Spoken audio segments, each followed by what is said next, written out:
ஒருவரின் நிர்வாண கோலத்தை குறிப்பாக உடலுறவு வேளையில் பிறர் முன் மறைப்பது ஷரியாவின் முக்கியமானதொரு கடமையாகும். காட்சியளித்தல், மாற்றுப் பாலரின் உறுப்புகளைக் கண்டு ரசித்தல் ஆகியவற்றுக்கு இஸ்லாத்தில் இடமில்லை என்பது தெளிவான விஷயம். சிலர் தங்களின் உடல்களை அல்லது உடலுறவுச் செயல்களை வெளிக்காட்டுவதன் மூலம் இன்பம் பெறுகின்றனர்.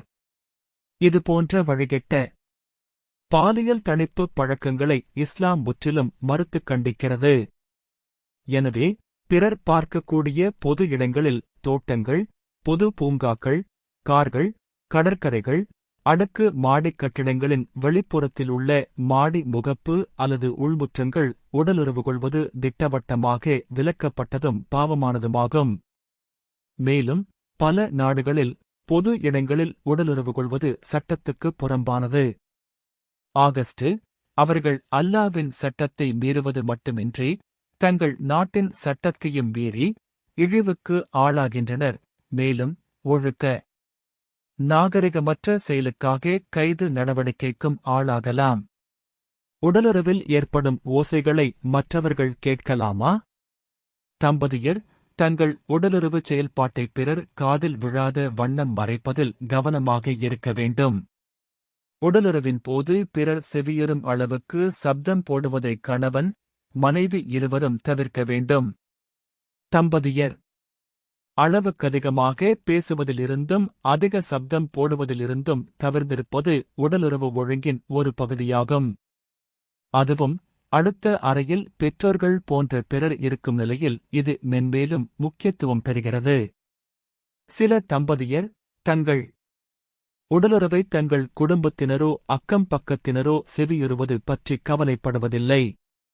இது பாவச்செயல் மட்டுமின்றி அவர்களின் கண்ணியக் குறைவான நடத்தையையும் காட்டுகிறது. உடலுறவின் போது முயன்றும் சப்தத்தைக் கட்டுப்படுத்தவியலாத தம்பதியர் பிறர் அருகில் இருக்கும்போது உடலுறவில் ஈடுபடுவதை தவிர்ப்பது அவசியம்.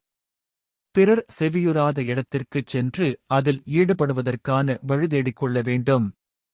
பார்வையற்ற ஒருவர் இருக்கும் இடத்தில் உடலுறவு கொள்வது கூட விலக்கப்பட்டது. ஏனெனில் அதை அவரால் கேட்க முடியும் என சட்டவியலாளர்கள் கூறுகின்றனர். காண்க ரத் அல் முஹ்தார் 8:20-8 மற்றும் அல் முக்னி 8:14-5. ஒரே சமயத்தில் இரு மனைவிகளிடம் உடலுறவு கொள்ளுதல். இரு மனைவி உடைய ஓர் ஆண் அவர்கள் இருவருடனும் ஒரே நேரத்தில், அதாவது முத்தரப்பாக த்ரீசம், உடலுறவு கொள்வது அல்லது ஒரு மனைவியின் முன்னிலையில் மற்றவளுடன் உடலுறவு கொள்வது விலக்கப்பட்டது. இச்செயலுக்கு அவர்களிருவரும் ஒப்புதல் அளித்தாலும் கூட அனுமதியில்லை. இதற்கு 2 காரணங்கள் உள்ளன. முதலாவதாக, ஒரு பெண் இன்னொருத்தியின் மறைவிடங்களை அவ்ரா பார்ப்பதற்கு அனுமதியில்லை. அது அவளுடைய சகக் கிழத்தியாய் இருப்பினும் சரி. பிற முஸ்லிம் பெண்களின் முன்னிலையில் ஒரு முஸ்லிம் பெண் தன்னுடைய அவ்ராவை, அதாவது தொப்புள் முதல் முழங்கால் வரையுள்ள பகுதிகளை மறைத்தாக வேண்டும். அல்ஹிதாயா 4:46-1. மேலே குறிப்பிட்ட ஹதீஸில் அல்லாஹ்வின் தூதர் கூறினார்கள், ஒரு பெண் இன்னொரு பெண்ணின் மறைவான பகுதியை அவ்ரா பார்க்கக்கூடாது. சுனன் அல்-திர்மிதி 2793.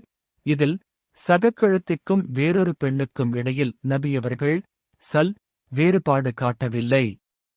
இரண்டாவதாக, உடலுறவில் ஈடுபடும் இருவருக்குள் அது இரகசியமாக வைக்கப்பட வேண்டும்.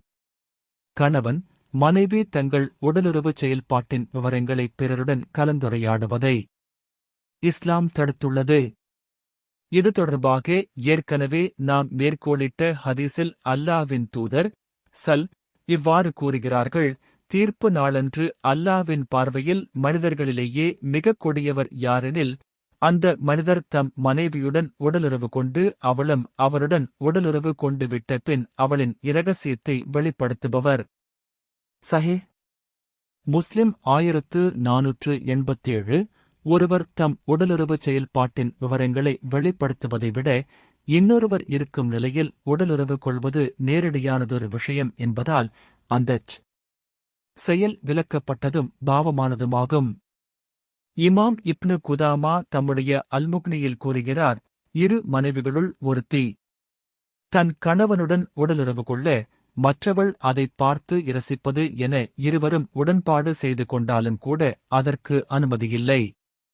ஏனெனில் அது ஒழுக்கங்கெட்ட, மடத்தனமான, மரியாதை உணர்வையே முருவா நீக்கிவிடக்கூடிய ஒரு செயல். எனவே அவர்கள் இசைவு தெரிவித்தாலும் கூட இதற்கு அனுமதியில்லை. அல்முக்னி 8:13-7. மேலும் பார்க்க முக்னி அல்-முஹ்தாஜ் 3:23-4 மற்றும் ஷர அல்-குர்ஷி அலா முக்தசர் அல்-ஃபலீல் 4:6.